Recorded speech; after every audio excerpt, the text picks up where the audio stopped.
Hi, everyone. I'm Sam Osterhout, the executive producer here at Lincoln Square, and it's time again for a peek behind the curtain of white Christian nationalism with Andra Watkins. Andra, how are you? I'm great. I'm fired up. How are you, Sam? Yeah, similarly. After that just boring speech on Tuesday night, and What speech? I don't know. I didn't we watch it. covered it because we had to, and I'm still tired from the whole And affair. But traumatized, I'm sure. look, I mean, the State of the Union is not the speech, but the actual State of the Union is sick, right? And I think that's a good place to start our conversation today, because we talk a lot about how white Christian nationalists want to come for your birth control, and that's true. Mhm. But it turns out that there's also a movement to come after all prescription medications, right? And there's been a link between the MAHA movement and white Christian nationalism that it's not always been sort of coherent to me. Like I don't totally understand a lot of these connections. And you've been writing about this this week, so I want to talk about MAHA. Okay. I want to talk about the overlap between the wellness movement and white Christian nationalism, and this sort of concept of body purity, Mhm. which seems to be a kind of like cornerstone between the two things. So maybe we start with an influencer. We have Dr. Casey Means, who is being nominated for the position of Surgeon General. Even though she's not technically a doctor right now, but yeah. Her medical license has lapsed, and it's been lapsed for over a year, and she has no intention of renewing it. She says she had a surgical residency that she quit before it finished, so she doesn't have that either. She did go to medical school. She's an influencer. She started a company, and she's a wellness influencer. She wrote a book with her brother. And let's start with birth control. Let's hear what she has to say about birth control. Okay. We've got a huge percentage of American women on birth control pills. That's, of course, hopefully post-puberty. But we're putting women on exogenous estrogens for acne, for PCOS, for menstrual irregularity, sometimes, of course, for actual birth control. But it's like it's very ubiquitous now in the environment. And it's like when you kind of know this stuff, you're like, how are we allowing this to happen? And then, of course, it's affecting boys, too. Right. And so I kind of just think about this world we're living in where it's tons of estrogens. It's not like there's a bunch of exogenous testosterones, right? It's not like the plastics are all.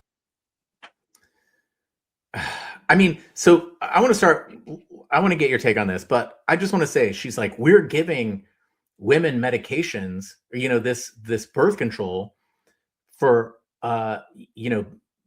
bad menstrual cycles and this condition and that condition. That sounds great. Like if birth control treats those things, then isn't that a good thing? Yes. As someone who as a teenager suffered horribly with my period every month, I wish I'd had a mother who didn't believe that the birth control pill aborted babies, and would actually let me have gone on the pill to relieve the severe cramping and the horrible bleeding and side effects that I had every month. But that's not just what she's attacking in talking about this. Estrogen in the environment is making men more feminine, Sam. Oh, geez. Are we not going to be able to fight anymore, or like argue or interrupt women? What's going to happen? It's not just about abortion. I use an estrogen cream to deal with menopause, and she's not for that either. Transgender people, depending upon where they're at, use estrogen creams to manage their gender and to identify as the gender they are. So, this is an attack on all of those therapies for any reason. And that's really what she's saying with all these estrogens in the environment are making men more female. And that's not exactly what she said, but it is really what she said. That's what she's saying. And so she must have a lot of thoughts about Viagra as well then. Or no? No. Viagra has a lot of bad side effects, but she never says we need to take Viagra away from men. That's not a problem. So she's also, and we're picking on her because, she's easy pickings, I guess, but she's put herself out there with these stands, and, she's talk about her take, and therefore the sort of broader MAHA movement's take on all medications, because this isn't really just about estrogen or birth control, right? So it's very common across white Christian nationalism to question science. We've talked about this before. How can you listen to people who believe we evolved from monkeys and the earth is millions of years old when the Bible says that God created us in God's image about 6,000 to 8,000 years ago? Mm-hmm. So there is a complete dismissal of science from that perspective. And I grew up in a household where, my mother would do things. We were watching videos about mushrooms earlier before we came on. My mother got a hold of some Japanese mushroom that you'd steep in water and make this horrible tea. And she'd drink it because it was supposed to make her younger, look younger, feel younger, I don't know what. But if I made the mistake of getting that pitcher out of the refrigerator and drinking from it, I never forgot it for weeks and weeks and weeks because it was so vile. So, Wow. She and her sisters stopped wearing deodorant for a while because some influencer of that era said deodorant caused breast cancer. So they were sending around all these different options for what kind of, natural deodorant they could get to use. So, I was subjected to these kinds of things as a child and teenager in my white Christian nationalist household because, those kinds of things weren't coming from a scientist who believed in evolution, who disagreed with the Bible. So therefore, they were more to be believed. I mean, I wrote yesterday because I have chronic eye disease. And my mother actually said that I needed to put colloidal silver in my eye. Oh my God. To treat that because she read it somewhere on the internet instead of taking the medications that my doctor recommended. And I went into the office and told my doctor that, and I wish I had a picture of the look on his face. So, this is a long-standing thing with Christian nationalists denying science, denying medicine, denying medical findings in favor of all of these quack, ridiculous theories and ideas that somebody like Dr. Oz or Casey Means can make money off of. Right. And this for me is always kind of been it's an unholy marriage, if you will. We're going to talk about marriage in a little bit too, by the way, but between the grift side of all of this and the true belief side of all of this. And I feel like there is this intersection, right? Where, somebody like Dr. Means, is able to make wild amounts of money, selling all of this stuff and saying things like, even in her testimony, when asked about any medications, she says, well, it's not for me to promote or decide or think about what medications anyone should use. It's really up to a woman or a person and their doctor. But that's coded language, right? She's totally attacking established FDA-approved medications that have gone through rigorous studies in favor of magic mushrooms because she had a trip on them in 2021 and felt good about them. you know, Right. and things like that. And those aren't regulated by the government. And that's a big part of why this movement likes this stuff so much, because there's no regulation. It's a free-for-all. If you can just convince somebody and be a good salesperson selling your snake oil, which is exactly what this is. It's, you know, a reinvention of the snake oil salesman that we had in the 1800s. Right. So, you know, that's who we're vetting to be our Surgeon General. I mean, I wrote about last week. Was it last week? Yeah, it was soon. Time is a weird thing these days, Andra. But I wrote about RFK Jr.'s big push to promote stem cell therapy, which is also unregulated. Has killed people, but you know, and whatever. it has killed people and tremendously maimed people. It's caused blindness. It's caused, you know, amputations. It's caused all kinds of things. And in his mind, and it sounds like in her mind as well, your blindness is actually positive because you had the option of being blinded by the medication or the treatment that you really wanted. In other words, it is like the sort of most absurd extension of this medical freedom movement, right? It is like, okay, there's science over here. These are double-blind studies. They have been extensively researched. This medication works. Here's the side effects. Here's all this. Or I'm going to pump you full of stem cells into your eyeball and we'll just see what happens. You probably want the freedom to try that, right?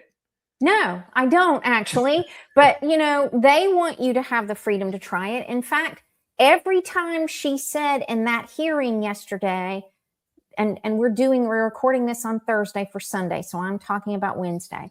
Every time she said that in that hearing yesterday, you know, we need to be really careful and talk to our doctors about the things we're putting in our body. She's talking about prescription medications that have been rigorously studied and approved.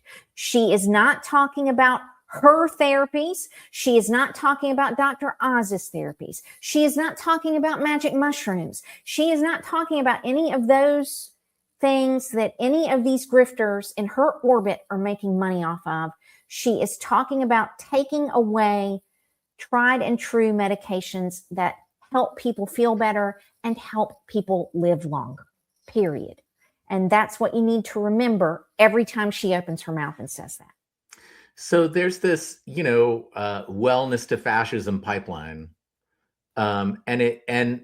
This is kind of where, you know, what we're headed for. How is this? I mean, just go a little bit more into this. How do they? Where exactly do they converge? And I'm thinking about this idea that we talk about this every week. Who is the decider, right? Who actually gets the authority over us? Is it us or is it actually them? And she's saying, actually, the authority should be with the human, with the person, with the individual. But that's what she's saying. That's not exactly what she's meaning. It's bullshit.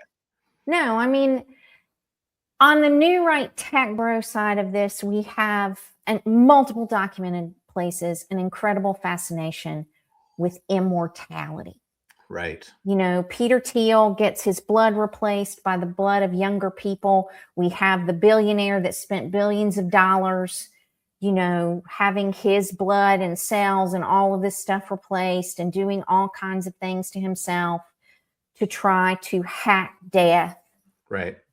So, you know, my feeling about this, and it's just my feeling, is this is an opportunity for them to have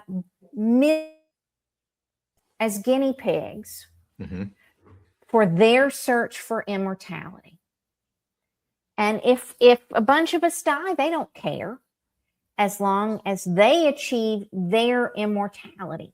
So opening up the marketplace to be able to experiment on people in real time and see what some of these ridiculous therapies do to people is part of that. I mean, it's a eugenics thing. And go deeper into that. What do you mean by that? Because that's really compelling to me. Well, Christian nationalists are very survival of the fittest. Yes. And so are the tech bros. They have that in common. So that's MAHA. one place, and MAHA, that's one place where they all intersect. And, on the Christian nationalist side, they'll say that God is in control, and if something happens, God meant for that to happen, and we shouldn't be doing things to ourselves or putting things in ourselves that aren't in the Bible, because God gave us everything we needed to know in the Bible.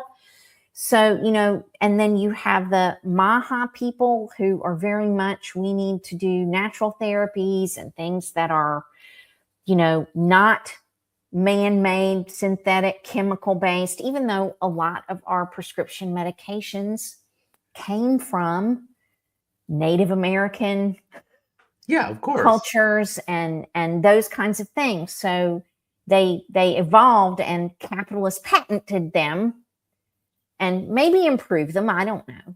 But, they did evolve from that. So you have that in the MAHA movement. And in the tech bro movement, you have this obsession with living forever and not dying. And you have a population of millions of people to experiment on with all of these things. And if they're the only ones who are alive at the end of that, they don't care. So, that's where the intersection is. And that's what eugenics is about. I mean, I was reading an article last night about gene surgeries and people in California who are working to try to alter genes to create they say we can solve all these health problems, but really it's to create a master race. Oh my God.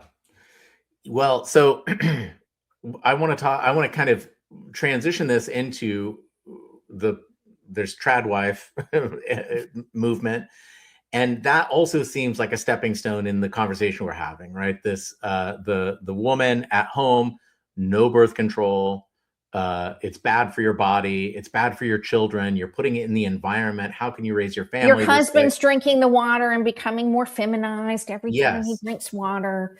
Yeah. I know. Nothing makes me feel more like a woman than being hydrated. Yeah. So in any case, the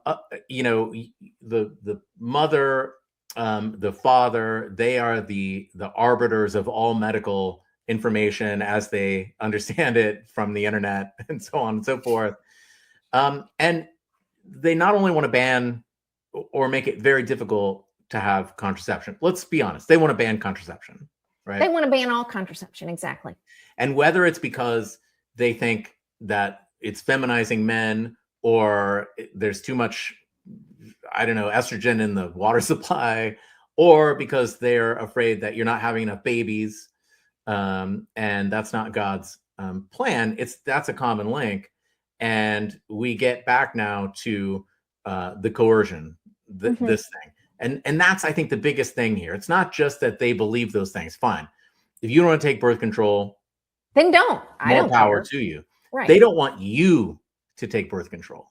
And this is where all of our conversations end up coming back, right? Almost every time. We're like, oh, they're doing this, and they want you to do that too. And they will force you to. And they will force you to. So this is where I want to transition to divorce.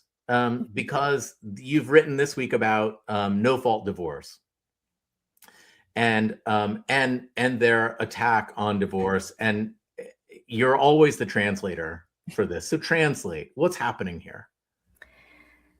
Republicans in multiple red states have been attacking no-fault divorce for a while now. So tell me what that means, no-fault divorce. Well, no-fault divorce means you don't have to have a reason like infidelity, adultery, or abuse, or abandonment to get a divorce.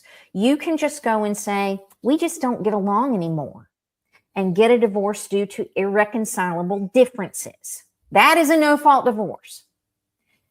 And what I want people to understand after they listen to this program is Christian nationalists believe that all divorce is no-fault divorce. The no-fault divorce thing is a smokescreen for outlawing all divorce. Right. And I put in my newsletter today, Thursday, all the different, I mean, there are multiple things if you go look online where Christian nationalist churches force their congregations to sign contracts of conduct and agree to submit to certain rules.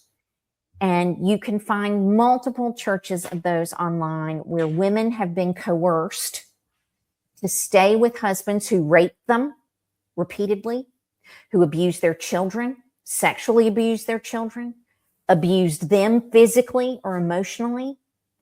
Because in these kinds of environments, the women are hauled before some tribunal and told, your husband has apologized to you. He has cried. He has said he won't do it again. And it is your job to forgive him.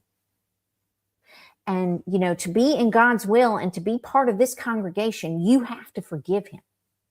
You know, they don't believe Doug Wilson, Pete Hegseth's big yucky mentor, preaches that rape can't happen in marriage because it is a woman's responsibility to give her husband sex whenever he demands it. So you are taking away the right to say your husband raped you. Right. As a means of getting a divorce. You know, infidelity happens because you're not being the right kind of godly wife and you're not giving him what he wants. So he's looking elsewhere. Abuse happens for the same reason. I mean, so no fault divorce is all divorce. Right. And that is what they mean. And, you know, read my newsletter today and look at all the things that I outlined in it about how they square that and how they thread that needle, because that is what they mean to do to everyone. They want to trap people in marriages and make it impossible for them to get out of them. And look, you know, this, I'll say the caveat is this is bad for men as well. Mm-hmm. Mm-hmm. But the real pressure and the real pain always comes back to women. And this is a connector between birth control, right? It's a connector between no fault divorce or divorce. It is always attacks, a very steep emotional and physical tax on women. And, you know, keeping women out of the workforce, keeping women from being educated. I mean, we've talked about that. So, and in this part of the document, they also say we need to revise alimony laws such that the non-breadwinner, the non-contributor can't be entitled to all this money for leaving a marriage. And you know, in many, the majority of cases, that's going to be a woman. Right. So, I mean, I wonder, there's something else I want to talk to you about in a second about environmentalism and activists, but because you said something in your newsletter that was really like remarkable. But I just want to say, I feel like if all of this continues apace and they get their way, isn't this going to make getting married just less attractive to everyone? Like not if they force you to. Right. They truly believe they can force you to get married. That's where this is headed. You know, it's your job to get married when you're 18. It's your duty. And if you don't do that, then we're going to find some horrible incel boy and marry you to him. Ugh. And so, you know, that's where this will go if they can't, you know, legally make it such that they're putting everybody into a funnel. So, you know, the medication stuff, the MAHA, the divorce, all comes back to babies. all comes back to having babies. And almost like so much of what we talk about is about babies, about the White babies. Oh, yes. I mean, that should go without saying. Anytime Andra and I are talking about how they want babies, you should just assume lily white babies. We're talking about white babies. Yeah. So we've talked a lot about different excuses or different reasons. They're theories. They're real thinkers, these white Christian nationalists. They posit a lot of theories. Women working is a reason there's no more babies. Freedom, there's too much freedom. That's a reason that women too many choices. Too many choices. Yeah, too many choices. I think at some point we said the joy of sex was perhaps a reason. Maybe I'm mistaking that, but I'm sure they would come up with that. But in your newsletter this week, you said that people aren't having babies because of not environmental or climate change, but climate change activists. Yes, who've convinced the younger generation that the earth is being destroyed because of climate change, which are just a bunch of hysterical freaks who are making that up. Right. And I didn't devote a lot of time to that because the Heritage Foundation took $238 million from fossil fuel connected foundations and companies between 2020 and 2022. And they published Mandate for Leadership Project 2025 in April of 2023. So $238 million of fossil fuel money funded the Heritage Foundation's Project 2025 and Saving America by Saving the Family. So I don't give a crap what they want to say in that section about the environment or climate change. They are paid hacks to sell a fossil fuel narrative and an extractive narrative to the rest of the country. So, young people are completely right to look at what's happening and say, do I want to bring another life into this kind of planet? I'm not sure that I do. I mean, I wasn't sure that I did. And so I didn't. It's not unreasonable for young people to feel that way. No. And look, I think, blaming climate activists is so stupid, but it's like saying, well, I wouldn't have asthma if my doctor hadn't told me I have asthma. That stupid doctor gave me asthma, right? Right. It's the dumbest thing. But there's, I think, a bigger point that ties all of this together, in kind of, at least, is the idea that influencers have an incredible amount of power, and white Christian nationalists, oil concerns, all kinds of conservative movements are glomming on to influencers, right? And it's why we have so many. I could play, like, we could not talk every week and just play clips, because they are pumping out so many podcasts. What's his name? Joel Whedon? Webbin. Ugh. I intentionally try to forget. That dude is always coming out like, women are terrible. I hate them, and so on and so forth. I'm waiting for him to say women belong in gulags like Nick Fuentes did. But well, he believes it for sure. Yeah, he sure does. So this is a thing that I think all of us here need to really understand, is that the influencer class has been really, really co-opted to a large degree. And it's why during the election, Democrats were like, oh, the left needs its own, what's his name? Big podcaster. The left needs our own influencers. The ship has sailed. And so, the connection between white Christian nationalism, fossil fuel industries, anti-birth control, MAHA, is the influencer. Yeah. And that's who we want to make our Surgeon General.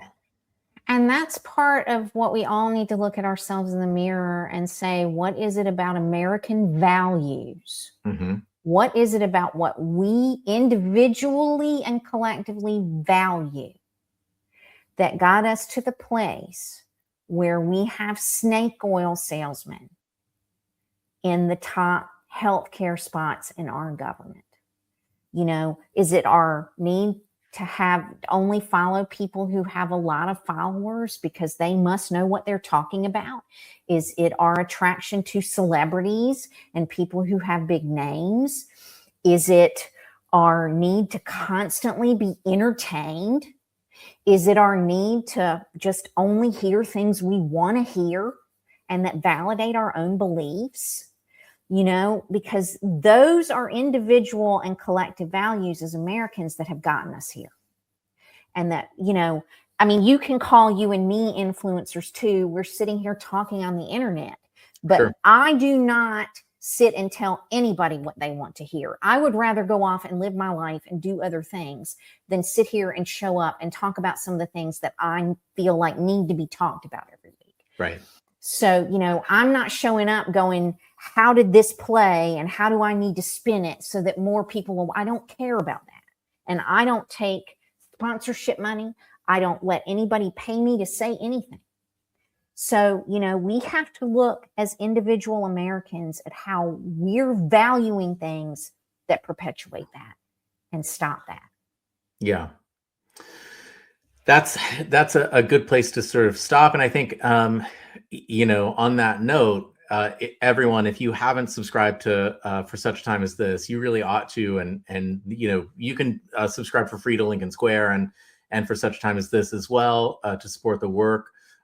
It is, you know, we all do this because we believe that this message needs to be told. Mm-hmm. And when it all comes down in 50 years and our grandkids are like, what did you do when this thing happened? Then we can say, well, we didn't shut up. Mm-hmm. We didn't shut up about it. And that's why I value our audience as well. Yeah. Andra, thanks. This is always, it's like I love it. It's towards the end of the week, you know, just get to come and dunk on white Christian nationalists and also the connections that we make are bonkers to me. And but then I log on and you're like, Andra, you were right about this thing. Yeah. You were right again.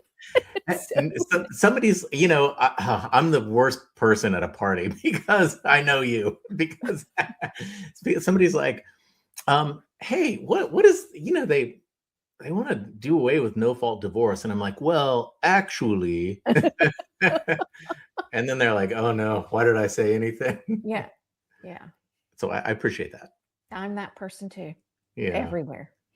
Well, everyone, like and subscribe so that we can become very powerful influencers and someday become surgeon generals. God help us all. Yeah. Thank you, Andra. We'll see you next week. Thanks, everybody. Bye.